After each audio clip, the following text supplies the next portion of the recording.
red states are really pushing back on woke corporations, aren't they? Yeah, and their agendas. Yeah, this came about. West Virginia is fighting against what some banks have adopted, what's called the ESG investment principles, environmental, social, and governance policies that are considered to be very progressive, where corporations are adopting policies as businesses to try to do things like lower their carbon footprint or to make sure that there's diversity among the senior leadership of their company.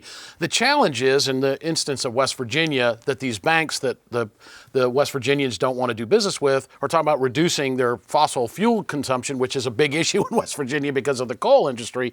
When I was in the state treasurer's office, we saw some of this come about where there was a push for investments that avoided companies that were engaged in what were considered sinful things, guns, tobacco, liquor, or gambling, because you wanted your investment portfolio to be pure.